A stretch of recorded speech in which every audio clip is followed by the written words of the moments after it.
कामयार के कमरे में उसकी माँ आती है और आहिस्तगी से कहती है, बेटा, मैं और तुम्हारे अब्बू तुम्हारे साथ आयरा के घर चलेंगे।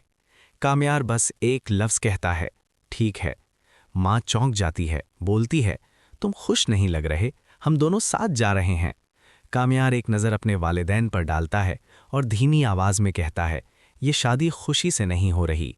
ये सुनकर माँ के दिल पर जैसे चोट लगती है। वो फौरन दादी के पास जाती है और कहती है, कामयार कुछ और सोच रहा है, इसे रोक लीजिए। दादी कामयार को समझाने की कोशिश करती हैं, मगर कामयार साफ लफ्ज़ों में कह देता है, दादी, ये शादी मैं नहीं, आयरा खुद करना चाहती है। फिर वो जुमला आता है जो सब कुछ बदल देता है, अगर आयरा ने इनकार कर दिया तो मैं ये निकाह नहीं करूँगा।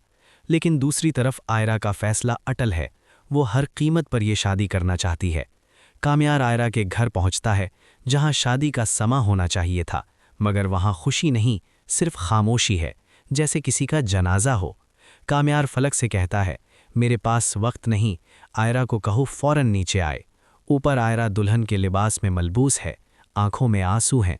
वो इसलिए नहीं रो रही कि उसे कामयार से डर लगता है, वो इसलिए रो रही है क्योंकि उसे मालूम है इस शादी के बाद उसका अपने घर वालों से रिश्ता हमेशा के लिए बदल जाएगा। अब कहानी में असल मोड़ आता है। कामयार की दादी खुद आयरा से कहती हैं, अगर तुम अब भी मना कर दो तो कामयार वापस चला जाएगा। एक लम्हे को आयरा का दिल रुक सा जाता है, लेकिन उसी वक्त इरफान साहब गुस्से में बोल पड़ते हैं, शादी कोई खेल नहीं, अगर आज निकाह ना हुआ तो मेरी नाक कट जाएगी। आयरा के दिल में ख्वाहिश उभरती है कि काश वो इनकार कर दे, मगर बाप की इज्जत बचाने के लिए वो खामोशी से निकाह नामे पर दस्तखत कर देती है।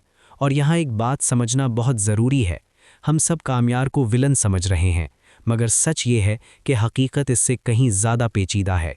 कामयार जानता है कि अगर उसने सख्ती ना की तो खावर और फरीहा कभी इस शादी को होने नहीं देंगे।